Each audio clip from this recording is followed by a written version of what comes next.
Fala galera, bem-vindos a mais um vídeo aqui do canal. E já que esse ano o carnaval não vai ter festa, vamos conhecer um pouco da história dos desfiles das escolas de samba do Rio de Janeiro, desde a criação dos ranchos carnavalescos até hoje. Tudo isso depois da vinheta.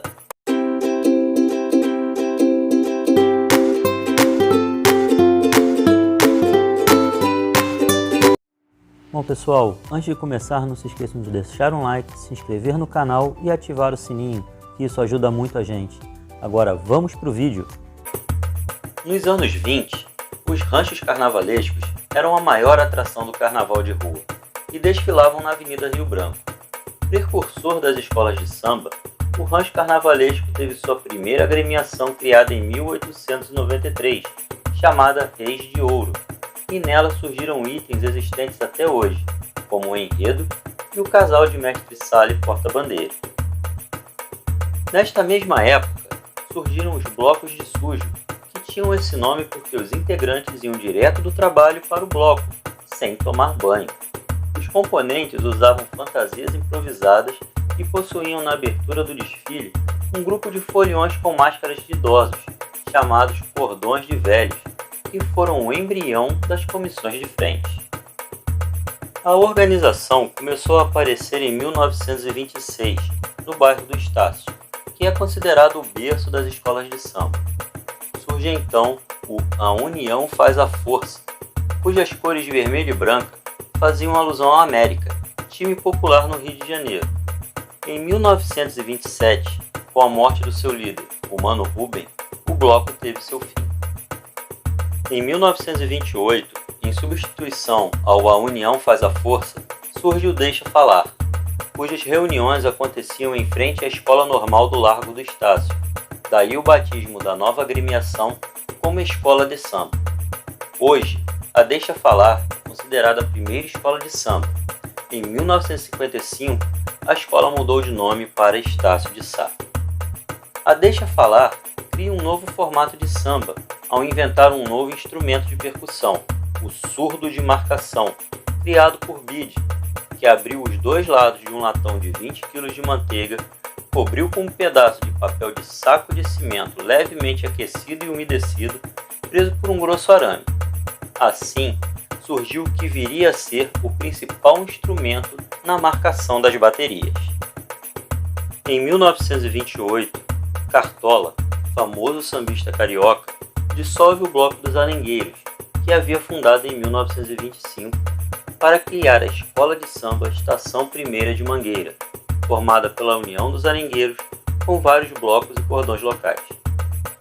O cantor Silvio Caldas, amigo de Cartola, aprimora o surdo de marcação, dando a ele corpo de madeira e usando o couro de cabrito, e a figura do surdo torna-se então o símbolo da agremiação, e a bateria da escola passa a ser inconfundível, sendo a única a tocar o surdo de marcação sem resposta. Na década de 30, o bloco carnavalesco Vai Como Pode, que havia sido fundado em 1923 pelo sambista Paulo da Portela, é rebatizado e nasce a Escola de Samba Portela, que viria a se tornar a maior campeã do carnaval carioca. Na Tijuca, surgiu em 1931 a Unidos da Tijuca, e em 1933, na região portuária da Gamboa, a vizinha Faladeira, que seria responsável pela introdução do luxo no carnaval. Nos primeiros anos da década de 30, não havia uma competição organizada, não haviam horários, itinerários e nem premiação. O importante era que os grupos passassem pela Praça 11 e pelas casas das tias baianas, respeitadas como as mães do samba e do carnaval popular. Como destaque, para a tia Ciata, a mais famosa e respeitada de todas elas, representada até hoje nos desfiles pela ala das baianas. O responsável por essa organização foi Zé Espinguela da Mangueira. Em 1932, o periódico Muito Esportivo, do jornalista Mário Filho, mesmo que dá um nome ao Maracanã, decidiu organizar o primeiro desfile competitivo das escolas de samba, que teve a Mangueira como campeã. O Mundo Esportivo fechou suas portas antes do carnaval do ano seguinte, mas devido ao grande sucesso da edição de 32, o jornal O Globo assumiu a organização do evento no ano seguinte. Em 1935, o prefeito do Rio de Janeiro, Pedro Ernesto, legalizou as escolas e oficializou os desfiles de rua, criando a sigla GRES, Grêmio Recreativo Escola de Samba, que é usado pela maioria das agremiações até hoje. As escolas de samba passaram então a ter que possuir um enredo que contasse a história do Brasil. Essa exigência alterou a estrutura dos sambas enredo, que passaram a ter letras contando a história do episódio retratado, e muitas vezes com equívocos e contradições, o que fez surgir a expressão samba do crioulo doido, em alusão às discrepâncias entre letras e realidade, e aos compositores que em sua maioria eram negros. Nos primeiros anos de desfile, o público se aglomerava nas calçadas para ver o desfile, enquanto autoridades e jurados viam o desfile em pequenos palanques de madeira. Em pouco tempo, os espectadores passaram a trazer caixotes de madeira para obter uma visão melhor do espetáculo. Por sua vez, a prefeitura passou a instalar tablados rudimentares de madeira, onde se podia assistir aos desfiles de pé. E em 1952, passaram a ser construídas arquibancadas temporárias para que o público pudesse assistir ao desfile na Avenida Presidente Vargas. Com a oficialização das escolas de samba, os sambistas de todas as regiões da cidade e de pequenos municípios vizinhos organizaram novos grupos em suas comunidades, aumentando o número de escolas. E nesse período surgiu a Prazer da Serrinha, em Vaz Lobo, que em 1947 deu origem ao Império Serrano. Em 1954, a união de 3 escolas de samba no Morro do Salgueiro, na Tijuca, faz surgir o Salgueiro, escola que mudaria profundamente os desfiles.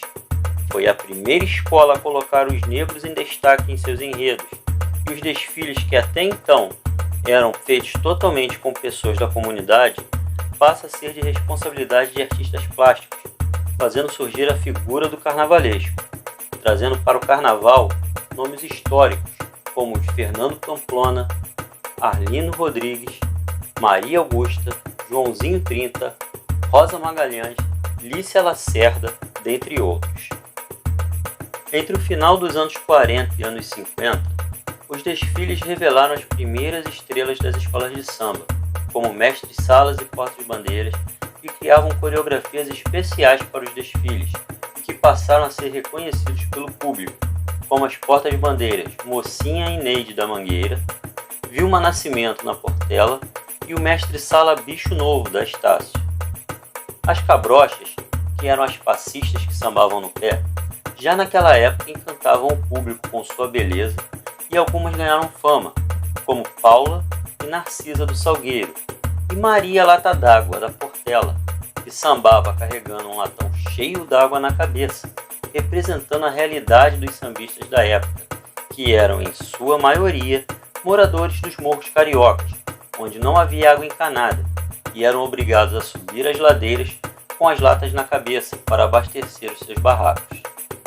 Nos anos 60, as escolas viram sua ascensão. Os desfiles passaram a render dinheiro e prestígio para muita gente. Os ingressos passaram a ser muito procurados. As grandes torcidas faziam festas nos desfiles, muitas vezes levando sua escola ao campeonato.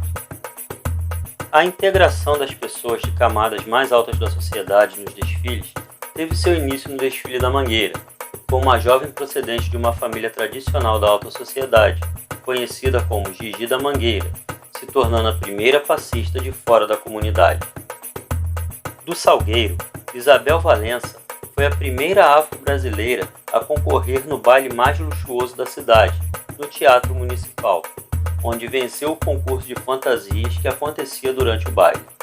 Em 1963, o Salgueiro inova mais uma vez, com um samba enredo diferente, onde a letra era bem cuidada, sucinta e com grande fidelidade aos fatos históricos. Nesse desfile, apresentou outras inovações, como uma ala de passo marcado dançando um minueto, uma obra-prima dos artistas Arlindo Rodrigues e Fernando Pamplona.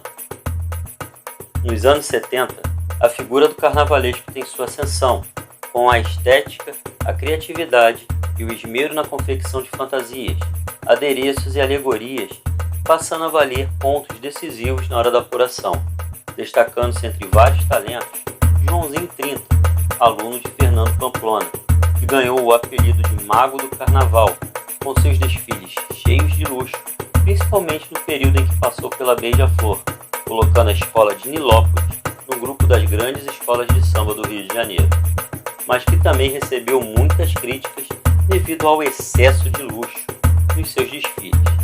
E a estas críticas respondeu com uma frase antológica: pobre gosta de luxo, quem gosta de miséria é intelectual. Nos anos 80, os desfiles das escolas de samba são a maior fonte de captação de dólares do setor do turismo. E em 1983, o então governador Leonel Brizola, juntamente com seu vice Darcy Ribeiro, encomendam a Oscar Niemeyer o projeto de um local definitivo para os desfiles. O local escolhido foi a Marquês de Sapucaí, que passou a ser usada exclusivamente para os desfiles, ficando fechada para o tráfego. Foi inaugurada em 2 de março de 1984 e batizada como Passarela do Samba, mas popularmente conhecida como Sambódromo. Ao mesmo tempo em que isso acontecia, as escolas de samba resolveram organizar os desfiles, e assim nasceu a Liesa, formada por 10 escolas de samba do Grupo 1, que romperam com a Associação das Escolas de Samba, por terem o mesmo peso de escolas menores. No final dos anos 80, as escolas de samba do Rio de Janeiro se profissionalizaram e a movimentação financeira passou dos 100 milhões de dólares, gerando cerca de 30 mil empregos diretos e indiretos na cidade, além de uma rede de micro e pequenas empresas de apoio ao carnaval. Outros nomes se firmaram no cenário do carnaval, quase sempre oriundos da Escola Nacional de Belas Artes e discípulos de Fernando Pamplona, como Max Lopes, considerado o mago das flores, Renato Lage, com seu estilo high-tech, Rosa Magalhães, que se notabilizou pelo seu estilo que alia modernidade e luxo. Os desfiles das escolas de samba entraram no século XXI como o maior espetáculo da Terra, seja no número de participantes ou na receita. Nesse período, surge Paulo Barros, revolucionando em 2004 na Unidos da Tijuca, utilizando materiais alternativos e baratos, além de alegorias vivas teatralizadas. O ranking das escolas de samba, levando em consideração os títulos, tem a Portela, em primeiro lugar com 22 títulos, a Mangueira com 20, Beija-Flor com 14, Salgueiro e Império Serrano com 9, Imperatriz Leopoldinense com 8, Mocidade Independente de Padre Miguel com 6, Unidos da Tijuca com 4, Vila Isabel com 3, Unidos da Capela, que já não existe mais, e Viradouro com 2, Estácio de Sá, Vizinha Faladeira, e as também já extintas Prazer da Serrinha e Recreio de Ramos com 1 título. Entre os carnavalescos, nós temos Joãozinho 30 com 9 títulos, Arlindo Rodrigues, Fran Sérgio, Laíla e Ubiratã Silva com 8, Rosa Magalhães 7, Alexandre Lousada, Lino Manuel dos Reis 6, Cid Carvalho, Júlio Matos e Xangai 5, Djalma Vogue, Fernando Pamplona, Max Lopes, Paulo Barros, Renato Lage e Vitor Santos têm 4. Espero que tenham gostado de conhecer um pouquinho da história dos desfiles das escolas de samba do Rio de Janeiro, um patrimônio cultural da cidade e, por que não, do país. E para trazer mais vídeos interessantes com informações legais e curiosidades para vocês, precisamos que o canal cresça. E isso só vai ser possível com vocês curtindo os vídeos, se inscrevendo no canal e compartilhando. Forte abraço e até o próximo vídeo.